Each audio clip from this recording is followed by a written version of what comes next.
what's really interesting is Facebook's one of the good ones.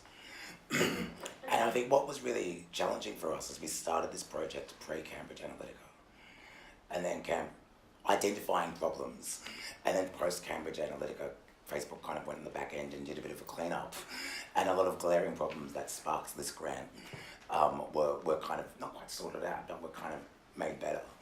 One thing I like about it is Facebook has a very clear data policy, which is rare. They say this is the data we're collecting in a very plain language, and this is what we're doing with your data. There are broader questions about the extent to which they can make what they do and their business model clear to the average consumer. I think they are doing good things in terms of trying to reach for transparency. In this particular case, their response to GDPR, on the other hand, has been atrocious. But I think that's a broader question of to what extent any business operating under Facebook's business model can kind of meet not just those compliance guides, but those ethical standards. Yeah. I think my goal and the goal with the project is to, I don't think it's a solution, and I don't think that data access should be the only model. I think it needs to work in tandem with data minimisation, in tandem with regulation, in tandem with a range of other kind of different levers, right? But I think there is a space for it as a way, I still think there's a space for it in terms of providing transparency. And I think there is a minor literacy component there where you would gain some understanding of what that data looks like. But I agree that, it's not the only tool, and it's not a kind of one-stop shop in terms of solving the problem. But I don't know. Yeah, I agree. A little anecdote, probably tangential, is some of you may have engaged with the current consultation on the Commonwealth Government's data sharing and release framework.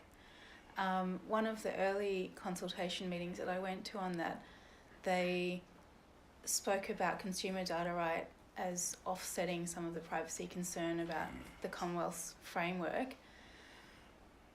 But in fact, the consumer data right is based on industry, rolling out on an annual basis to particular industries, and government is not in the plan right now. So there's no way that those highly informed people didn't know that when they wrote that paper. So that really bothers me, that it's being held up as the salvation for distrustful, or just maybe not necessarily distrustful, but not particularly transparent. That was really misleading, I thought. So I'm not sure that really goes to your point, but perhaps on your point, what we're not seeing is how that data is being applied, and that's your point. So you might get everything that a bank holds about you, but you do not know that how your data was used in their preferential pricing models, and you will never know that through an access request. You will not know how they've purchased lists from organisations like Facebook, where the lists won't necessarily have a name in it, so it's not called a privacy issue or even subject to a privacy risk assessment of any sort, but in fact they are merging profiles. You will just not get that insight, and I don't know how you ever will. So a lot of the trust discussion now has moved out of compliance and out of privacy policies, because no one reads them, to things like trust marks and other ethical frameworks. So can we bring ethics committees from university research settings into the big corporate? And if so, who should be on it? And companies are really uncomfortable and haven't solved this problem, but it's a really emerging debate. So watch that space, I think.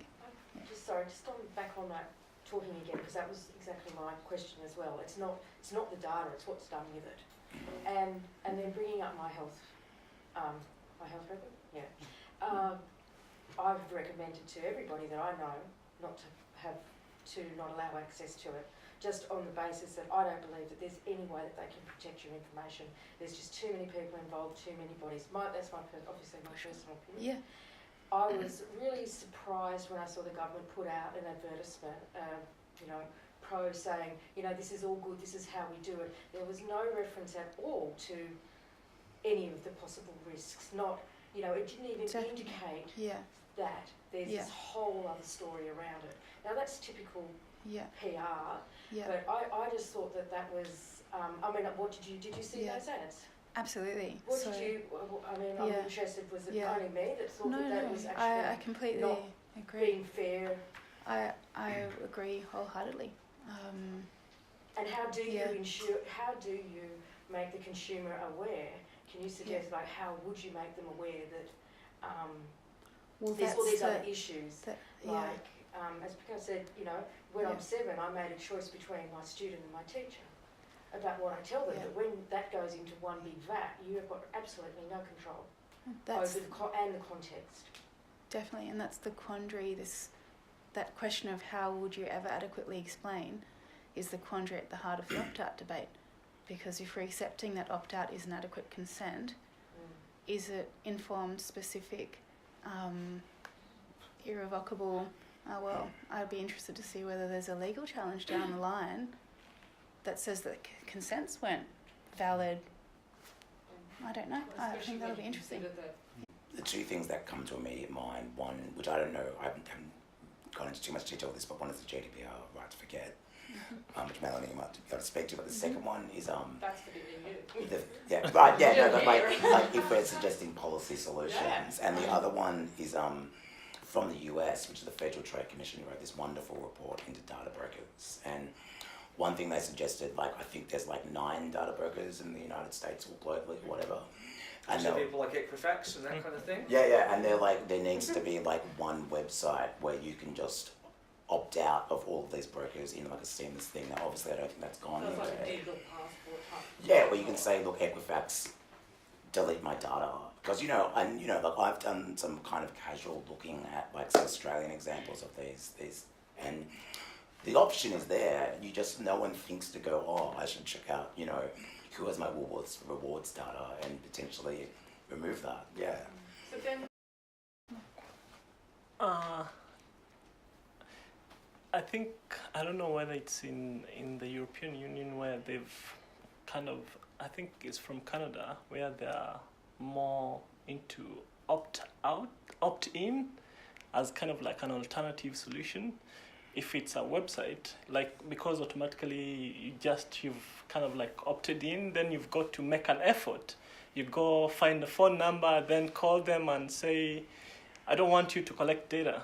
So an alternative could be, and I think it's from legal perspective, is like you have both options, opt-in, opt-out. But opt-in, it's kind of like a more consumer-friendly, where you are opting, like, of course, companies are like, they've built this infrastructure, and for you to use that infrastructure, of course, they're incurring money, right? Let's say Facebook has invested in all these data centers, they're pumping in a lot of money and you're using their services. So in return, they want your data for them to run their business, because that is their business model. And for you, it's not, they won't give you an opt-in option, like if you want them to collect your data, because that is what they feed from. But other companies which are more, maybe their business model is different, they can give you the two options of like opt-in as a more consumer friendly. Maybe that will be a solution. So nobody collects your data until you opt in. Yeah. I agree. I think I would love to see people marching down the street saying this is unacceptable to us, and then the development of minimum standards that, basically an overhaul. And this is, I know it's pie in the sky. It's never going to happen. But I wish that people were paying attention, and, I would love to see a regulatory framework that says, a set of socially endorsed minimum standards for data use and participation. And to your question about, or your point about definitions, from an ethical perspective, I think companies are kind of hiding behind the distinction between personal information and not. If they're dealing with human beings, it's all personal information. It is, because all it takes is combining 2 data sets, and what was just car driver data is suddenly a lot more than that. And there's plenty of examples in the press that we're all very familiar with. So maybe not a very useful answer because it's a little bit of a dream, but... I might talk about the practical solutions first and then maybe we could move on to ethics. But I think one thing is just to clear a legislative framework. I think like the introduction of the consumer data right, for example, great for a number of reasons, but it's yet another piece of legislation on an already messy intersection of like breach of confidence, Privacy Act, which can be quite bureaucratic, and then you've got the consumer data right intersecting with that again. And, you know, I think one step towards an ethical kind of regulatory framework is some sense of consistency. And, I mean, it's probably too much to ask for pie in the sky stuff, but like a one-stop shop, which if not like a consumer, an interested party could get their head around. That doesn't answer what's in that, but like my thing is kind of greater simplicity at that level of the legislative tools that we're using. Okay. But I don't know if we've got ethics. I don't know what to add in there. I think that one of the big challenges for implementing ethics is that companies want repeatable. I talk just about companies. I mean all large enterprise need high volume, repeatable processes, and many of these difficult decisions are very hard to program for, and that's why a lot of the discussion is around ethics committees, back to the human values decision-making process and not a machine making a decision about ethics. So I don't think, I don't know if that's right on your point, Chris. Yeah. It just strikes me Yeah. that as a researcher, ethics committees can be very cumbersome. Well, what do you think? Do you think that there's a... So is as there a a... practical solution in organisations, Yeah. I'm not sure that's... Only if they're Do you legislated. Do you think that there's a kind of ethics committee 2018 or 2019 that is works? Robots. That Maybe. yeah, I Back mean, to robots again. there are groups that are trying to solve these problems with AI. Pingo, Yeah. is in your research, did you find that people used lying or giving false information? And more generally, is that a good, an effective strategy for protecting your privacy? Just lying?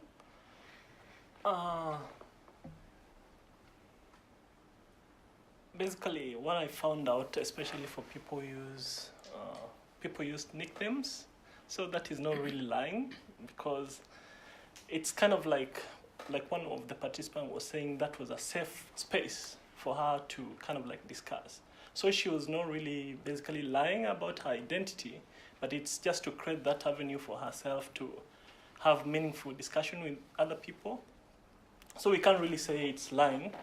The other strategy, if you talk from legal perspective about data minimization, but also people use their concept of data minimization. That is in the sense that you provide very minimal rather than exposing, a lot of information. So that is the strategy. Like there was nobody, people just use nicknames, which other friends know, but they didn't really kind of like lie. Of course, if you look at the other literature, there are lots of kind of like programs where you can have a plugin which kind of like keeps on giving, like clicking on random websites, like I can't really pronounce that word.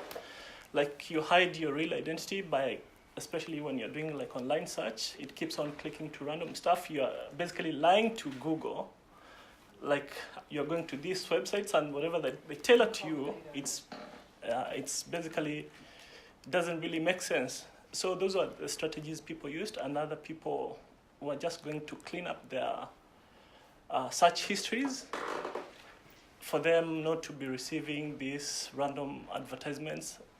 But there were no participants who said like, sometimes I lie, but they had strategies to counter maybe online profiling and yeah. I lie a lot. We didn't. Okay, lady with the blue hair. So I've got a totally different question. Melanie, you mentioned that there was a shortage of DPOs. So as you know, there's compliance people and there's compliance people. Is there a baseline qualification that organisations should be looking to for Yeah. a qualified DPO? Sort of Or two. can someone There's have sort a of DPR after doing a course for yeah. So under the GDPR, the DPO has to have a certain level within the organisations that actually are able to influence outcomes. They have to have the ear of management. They can't have a conflict of interest with the business, and there are other requirements. So I think that means that someone can't walk in off the street and with no qualifications whatsoever and go into that role, or they'll soon be found out. But I guess, should there be a level of experience or background? I think we're sadly in the position at the moment where there's just such a shortage of people that you do have to accept that the field is what it is, and there's plenty of room for the whole profession to improve and for people's knowledge and experience to grow.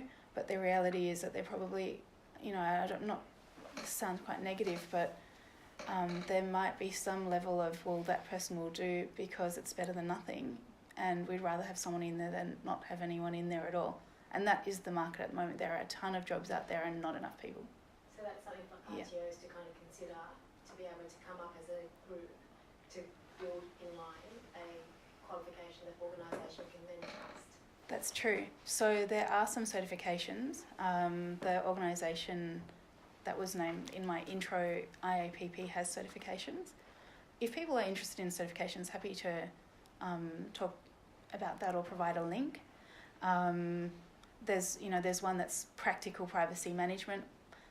And then there are jurisdictional ones that relate to the laws of the relevant area. And I understand that the CIPP which is the Europe one, has been the most popular one and has overtaken all the rest of them altogether, which shows you that the world's kind of looking to Europe. So, yeah. Yeah, I think government is far more mindful to those issues than the private sector, just anecdotally. And there's certainly a level of awareness, but I'm not really necessarily seeing that turn into action. There is a requirement under the Privacy Act that you're supposed to provide your statement in alternative languages if the person requests it, but who wants a privacy policy? I think we've established no one. So that's probably not the mechanism either, but I think your question is actually an excellent point, that it's not really being resolved. I just wondered, I had a feeling that was the case, but I was just curious to... I'm hoping to kind of explore that. We're doing a very general, it's a 1-year project, doing a very general survey, but in future research we'll probably narrow down to kind of particular kind of demographics and communities. But I also know there's work being done, I think at Swinburne University, which specifically targets kind of digital literacy or data literacy with older Australians, like the elderly. So there is work being done generally in the sector. Okay, I mean, just to... Sorry, Pingo, please. No. I mean, I've had, I can say, a friend or a student, a master's student. He was using a computer and he was locked, like he was checking his emails, and he left the room with his email open. Then I logged him out. Then I told him, like, hey, you left your computer. Like, it's all right. He just brushed it off. He's an international student. Then he said, like, it's all right. I mean, there's no big deal. Then I was like, what are you talking about? Like, there's no big deal? Like, this is your email. Sometimes you will change your credit card PIN, you do everything in there, and you're telling me it's not a big deal? So, I mean, that is really scary to see, like, the other people have this attitude, like, I don't care, there's nothing which will happen. So, yeah. So it's kind of like another big space for research, for maybe for my postdoc or for... I think yeah. Okay, last question. I'm returning to the consumer data right, and you mentioned that it's sort of like it's promising a lot, and if you read the literature about it, it seems to be promising a lot in terms of the democratisation of access to financial services and all of those things. And I'm concerned that if, like as with the My Health record, if it's being sold, what is the other side? Is that the same thing happening with the data right? Best practice is not going to be followed. And okay. Look, yeah. there's some really good things about it. Like, you know, it actually gives us a lot of what we've been asking for, which is tangible access to data in a usable fashion that allows us to do fun things like, you know, maybe make my mortgage cheaper, right? Or like get a cheaper phone bill. Like, that's really cool stuff. I see too, leaving aside, you know, the kind of pie in the sky stuff about whether this is actually going to improve the economy, like, that's not for me to say, and you know, it's something we'll find out in 10 years if someone in Treasury does an analysis. The two risks I see are, one, are just potential, ironically, the ease of use, that like, thinking positively about what it might look like. It might actually be really easy to share your data with a lot of different parties. And if there's not even a good tracking mechanism for the consumer to know where that data's gone, which might be something as simple as developing a decent app or something with UI, that could cause problems. The second thing is the third party. So to kind of give a quick background, you can get kind of banks, for example, to transfer your data to like third party companies to assess your data in a way that's beneficial to the consumer. Some of these third parties can be overseas. So yeah, you've got the problem of, if, you know, obviously if it's like a well-trusted organization, yeah, you can probably say your data's going to be okay. If it's going to a third-party startup in the US who are like, we'll give you a cheaper mortgage, like, maybe less confident.